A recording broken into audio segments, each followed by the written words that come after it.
Welcome to Rajasthan study number 1। Rajasthan study number 1 आप सभी का स्वागत साथियों। CT 10+2 एग्जाम स्पेशल आज अपना राज्य मानवाधिकार आयोग है वो हम देखने वाले हैं और एग्जाम की दृष्टि से साथियों 100% है वो परसेंट छपेंगे। यहाँ से अधीनस्थ कर्मचारी चयन बोर्ड का सबसे इम्पोर्टेंट आयोग है ये और हर बार एग्जाम में यहाँ से क्वेश्चन वो पूछा जाता है, तो इसको हम देखेंगे शॉर्ट और स्मार्ट तरीके से। इसमें कॉन्सेप्ट, थ्योरी और जो प्रीवियस ईयर MCQ है वो हम देखेंगे। सुपर फास्ट इसका रिवीजन रहने वाला है साथियों। जिस तरह से मैंने आपको निर्वाचन आयोग और सूचना आयोग है वो करवा दिया है, आज हम मानवाधिकार आयोग है हम देखने वाले हैं। तो सेशन अच्छा लगे तो साथियों लाइक कीजिएगा, शेयर कीजिएगा, अपने परिवार को सब्सक्राइब करना नहीं भूले और इसकी PDF प्राप्त करने के लिए टेलीग्राम को ज्वाइन करना भी नहीं भूले, जो डिस्क्रिप्शन में लिंक आपको मिल जाएगी। इसी के साथ अगर आपने राजस्थान करंट अफेयर्स की जनवरी से सितंबर 2024 तक की करंट अफेयर्स की बुक नहीं ली है तो साथियों मात्र 51 रुपये में ई-बुक के रूप में आपको यह मिलेगी। पूरा प्रोसेस आपको टेलीग्राम पर डाल रखा है। वैसे आपको मैं बता देता हूँ, आप टेलीग्राम पर जाओगे राजस्थान स्टडी नंबर 1 पर, तो वहाँ पर आप ये QR कोड को स्कैन कीजिएगा। QR कोड को स्कैन करने पर मात्र 51 रुपये का पेमेंट करके टेलीग्राम ID जो साथियों दीपू जो 41,099 पर है वो आपको इसका स्क्रीनशॉट भेजना है पेमेंट का और आपको ई-बुक है वो तुरंत मिल जाएगी। क्योंकि CT ग्रेजुएशन में यहाँ से साथियों एक भी क्वेश्चन बाहर नहीं गया था। अपनी बुक किस तरह से शानदार और जानदार तरीके से तैयार की गई है साथियों। और इसी के साथ आपको आज का अपना मोटिवेशन कोड भी आपको मैं बता देता हूँ। जमीन जल चुकी है, आसमान बाकी है, संघर्ष व मेहनत का इम्तिहान बाकी है, हो जाना सफल वक्त पर ए मेरे दोस्त। किसी का मकान गिरवी है तो किसी का लगान बाकी है, किसी का लगान बाकी है। तो ये साथियों अपने माता पिता जो आपके लिए सबसे बड़े मोटिवेशन हैं उनको भी देखकर आप है वो मेहनत कीजिएगा। क्योंकि साथियों बेरोजगारी की इस जंजीर को तोड़ने के लिए आपके सामने सिर्फ एक ही रामबाण है, ओनली मेहनत मेहनत मेहनत। अब स्टार्ट करते हैं विदाउट वेस्टिंग टाइम। तो देखिएगा, राज्य मानवाधिकार आयोग का गठन कब किया गया? तो 18 जनवरी 1999। ये डेट एक तो याद रखनी है आपको, एग्जाम में बार बार पूछी जाती है। तो 18 जनवरी 1999 को राज्य मानवाधिकार आयोग का गठन किया गया। कार्य कब शुरू किया गया था? मार्च 2000 से। मार्च 2000 से साथियों जनवरी 1999 में गठन किया गया, जबकि कार्य शुरू है वो इन्होंने मार्च 2000 से प्रारंभ किया गया था।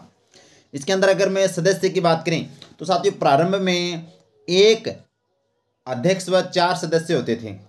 2006 में संशोधन के बाद में एक अध्यक्ष व 2 सदस्य हो गए और 2019 में संशोधन के बाद एक अध्यक्ष व 3 सदस्य कर दिए गए, जिनमें से एक महिला सदस्य होना अनिवार्य है। ये बातें भी आपको अच्छे से याद रखनी है, ठीक है। वेरी इंपॉर्टेंट है एग्जाम की दृष्टि से। मानवाधिकार आप जानते होंगे क्या है? मानव के अधिकारों की रक्षा करना, ठीक है। ये आयोग अपने राजस्थान में 1999 में गठन किया गया था।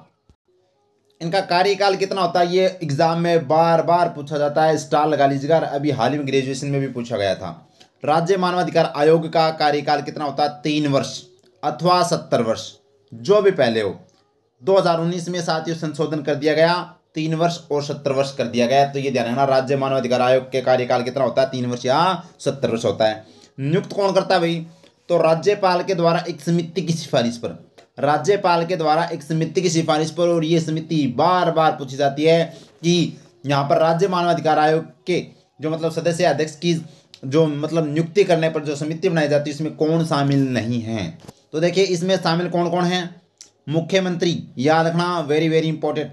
गृह मंत्री, विधानसभा अध्यक्ष, विधानसभा में विपक्ष का नेता। ये चारों तो आपको याद रखने हैं। अगर किसी राज्य के अंदर विधान परिषद है तो उसका अध्यक्ष और उसका विपक्ष का नेता भी होगा। जैसे अपने राजस्थान में विधानसभा है तो वहाँ पर मुख्यमंत्री, गृह मंत्री, विधानसभा अध्यक्ष और प्रतिपक्ष नेता, ये आपको ध्यान रखना है, ठीक है। ये अपने होते हैं। क्लियर है बात? आगे देखिएगा, राज्यपाल इसमें शामिल नहीं होता है। एग्जामिनर क्या देता है क्वेश्चन? ऑप्शन देता है राज्यपाल। राज्यपाल इसमें शामिल नहीं होता भाई। मुख्यमंत्री, गृह मंत्री, अध्यक्ष और विपक्ष का नेता यानी टीकाराम जूली अगर राजस्थान से बात करें तो, और अध्यक्ष वासुदेव नानी और गृह मंत्री और मुख्यमंत्री बसलाल शर्मा। अब इनकी योग्यता क्या होनी चाहिए? तो देखिए अध्यक्ष की योग्यता की बात करें तो हाईकोर्ट के सेवानिवृत्त मुख्य न्यायाधीश अथवा अन्य न्यायाधीश 2019 में संशोधन के बाद में कर दिया गया कि हाईकोर्ट का सेवानिवृत्त मुख्य न्यायाधीश अथवा अन्य न्यायाधीश। सदस्य की योग्यता क्या होनी चाहिए?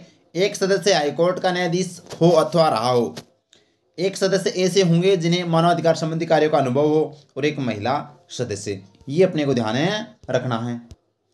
और पद मुक्ति यानी पद से हटा कौन सकता है भाई? राष्ट्रपति के द्वारा हटाया जा सकता है। तो राज्यपाल नियुक्त करेगा समिति की सिफारिश पर। उस समिति में आपको ध्यान रखना सीएम, गृह मंत्री होगा और साथियों अपना विधानसभा अध्यक्ष और विपक्ष का नेता। पद मुक्ति कौन करेगा? राष्ट्रपति द्वारा।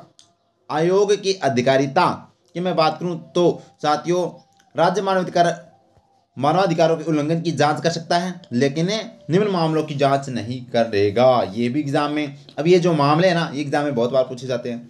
वे मामले जो किसी अन्य आयोग के समक्ष लंबित हैं, वे मामले जो किसी अन्य आयोग के समक्ष लंबित हैं, उनकी जांच नहीं करेगा। अगर दूसरे आयोग में वो चल रहे हैं तो नहीं करेगा भी।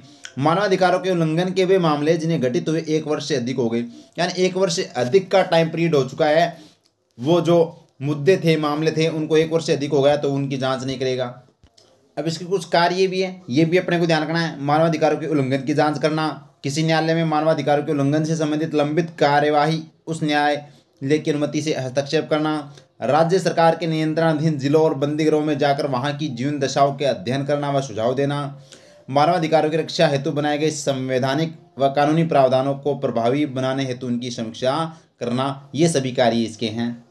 अब एग्जाम में अपने बार बार क्वेश्चन ये आता है, मानवाधिकार आयोग के अब तक के अध्यक्ष, ये वेरी वेरी इंपॉर्टेंट, स्टार लगा लीजिएगा भाई, यहाँ से क्वेश्चन छपता है, हर बार छपता है। जस्टिस कांता कुमारी भटनागर प्रथम साथियों ये क्या थी? अध्यक्ष थी। प्रथम महिला भी हम कह सकते हैं इसकी, और यानी कि प्रथम अध्यक्ष कौन थी? कांता कुमारी भटनागर है, वो मानवाधिकार आयोग की प्रथम अध्यक्ष। Justice Syed Sagheer Ahmed, justice Nagendra Kumar Jain, justice Prakash Tantia और वर्तमान में साथियों जस्टिस गोपाल कृष्ण व्यास हैं। तो वर्तमान में कौन है? गोपाल कृष्ण व्यास। याद रखना, जिक्के व्यास भी लिखा आता है कभी कभी, तो गोपाल कृष्ण व्यास वर्तमान में मानवाधिकार आयोग के क्या हैं? अब मैं यहाँ पर बात करूं तो क्या सही बात है? क्या जिक्के व्यास है क्या भाई? नहीं नहीं। अब अपना कौन आ जाएगा? मानवाधिकार आयोग के वर्तमान में अध्यक्ष जो हाल ही में 2024 में बनाए गए हैं, नाम आएगा गंगा राम मूलचंदानी। गंगा राम मूलचंदानी साथियों याद रखना, मानवाधिकार आयोग के क्या हैं?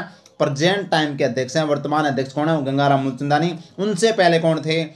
कृष्ण व्यास। तो ये कौन से नंबर के हो गए भाई? 6ठे हो गए। ये अपने को ध्यान रखना, गंगा राम मूलचंदानी वर्तमान में मानवाधिकार आयोग के क्या हैं? अध्यक्ष हैं। क्लियर है बात? आगे देखिएगा। फर्स्ट क्वेश्चन है, राजस्थान राज्य मानवाधिकार आयोग ने कब से कार्य करना प्रारंभ किया? तो साथियों कार्य प्रारंभ है वो मार्च 2000 से करना प्रारंभ किया गया था। गठन 18 जनवरी 1999 को गठन किया गया था और कार्य प्रारंभ है वो मार्च 2000 से किया गया था। ऑप्शन बी अपना राइट आंसर। नेक्स्ट क्वेश्चन अपना है, राजस्थान मानवाधिकार आयोग के अध्यक्ष व सदस्यों की नियुक्ति राज्यपाल एक समिति की अनुशंसा पर करते हैं जिसका अध्यक्ष होता है। तो उसका अध्यक्ष मुख्यमंत्री होता है, ध्यान रखना। इस समिति में मुख्यमंत्री, गृह मंत्री और साथियों याद रखना प्रतिपक्ष नेता और विधानसभा अध्यक्ष सभी होते हैं, लेकिन अध्यक्ष कौन होता है? मुख्यमंत्री इसका अध्यक्ष होता है, याद रखना, very very important. Next question अपना है, राजस्थान राज्य मानवाधिकार आयोग का विन्यास है। तो साथियों एक अध्यक्ष व 3 सदस्य, एक अध्यक्ष व 3 सदस्य, याद रखना इसका विन्यास है। नेक्स्ट क्वेश्चन स्टार लगा लीजिएगा, ये क्वेश्चन बहुत बार बार पूछा जाता है। राजस्थान राज्य मानवाधिकार आयोग के अध्यक्ष अपने पद पर बना रह सकता है। तो साथियों 3 वर्ष या 70 वर्ष की आयु जो भी पहले हो तब तक है वो बना रहेगा। तो 3 वर्ष 70 वर्ष, याद रखना, राज्य मानवाधिकार आयोग, very very important. Next question अपना है, कौन सा कथन राजस्थान राज्य मानवाधिकार आयोग के संबंध में गलत है? इसका गठन राजस्थान सरकार की 18 जनवरी 1999 की अधिसूचना द्वारा किया गया। ये पहला कथन बिल्कुल ही सत्य है। दूसरा कथन है, यह आयोग मार्च 2000 से क्रियाशील हुआ, ये बात भी सत्य है। मानवाधिकार संरक्षण संशोधन अधिनियम 2006 के अनुसार आयोग में 1 अध्यक्ष व 3 सदस्यों का प्रावधान किया गया, ये गलत बात है। इसमें 2006 में जो संशोधन किया गया था उसमें 1 + 2 सदस्य, 1 अध्यक्ष व 2 सदस्यों का प्रावधान किया गया था, ये अपना गलत हो जाएगा। आगे और देख लेते हैं, इसके भूतपूर्व व अध्यक्षों में से एक उच्चतम न्यायालय का सेवानिवृत्त न्यायाधीश रहे हैं, ये बात भी सत्य है। तो ऑप्शन सी अपना राइट आंसर हो जाएगा। नेक्स्ट क्वेश्चन अपना है, निम्न में से कौन सा एक राज्य मानवाधिकार आयोग का कार्य नहीं है? मानव अधिकार के उल्लंघन की स्वेच्छा से जांच करना, बिल्कुल ये अधिकार है, इनका कार्य है भाई। किसी जेल को देखना, बिल्कुल जेल को भी देखना इनका कार्य है। मानव अधिकारों की सुरक्षा का पुनरावलोकन करना, ये भी इनका कार्य है। मानव अधिकारों का उल्लंघन करने वालों को सजा देना, भाई सजा देना इनका कार्य नहीं है, सजा देना इनका कार्य नहीं है, ओनली जांच करना इनका कार्य है। तो ऑप्शन डी अपना राइट आंसर हो जाएगा। नेक्स्ट है अपना, नेक्स्ट क्वेश्चन अपना, राज्य मानव अधिकार आयोग के प्रथम अध्यक्ष कौन हैं? तो साथियों जस्टिस कांता कुमारी खातूरिया ने भी, कांता कुमारी भटनागर है। कौन है? कांता कुमारी भटनागर है, वो फर्स्ट अध्यक्ष। नेक्स्ट क्वेश्चन अपना है, राज्य मानवाधिकार आयोग के वर्तमान अध्यक्ष। तो वर्तमान अध्यक्ष साथियों अब गोपाल कृष्ण व्यास नहीं है, इनके स्थान पर अब कौन आ गए हैं? गंगाराम मूलचंदानी। गंगाराम मूलचंदानी, ये याद रखना भाई, मूलचंदानी ये है वो वर्तमान में कौन है? राज्य मानवाधिकार आयोग के अध्यक्ष बन चुके हैं। तो यहाँ पर इनके जगह आप ऑप्शन ए भी कर सकते हैं, गंगाराम मूलचंदानी, जो गोपाल कृष्ण व्यास के स्थान पर आए हैं। पहले कौन थे? गोपाल कृष्ण व्यास थे। Very important. सेशन अच्छा लगा है तो साथियों लाइक कीजिएगा, शेयर कीजिएगा, क्योंकि शॉर्ट स्मार्ट तरीके से, क्योंकि ये मानवाधिकार आयोग पढ़ने में आप 1 घंटे में भी पढ़ सकते हो, जो क्लासें डाल रखी है, लेकिन हमने 10 मिनट में आराम से इसको अच्छे से कवर किया है। क्वेश्चन भी देखे हैं MCQ, जो प्रीवियस ईयर क्वेश्चन, और अच्छे से कॉन्सेप्ट आपको क्लियर किया है। उम्मीद करता हूँ अच्छा लगा होगा। अच्छा लगा लाइक कीजिएगा, शेयर कीजिएगा, अपने परिवार को सब्सक्राइब करना ना भूलिए, और टेलीग्राम को ज्वाइन करना ना भूलिए, इंस्टा को भी फॉलो कीजिएगा। Thank you. जय हिंद, जय भारत माता की।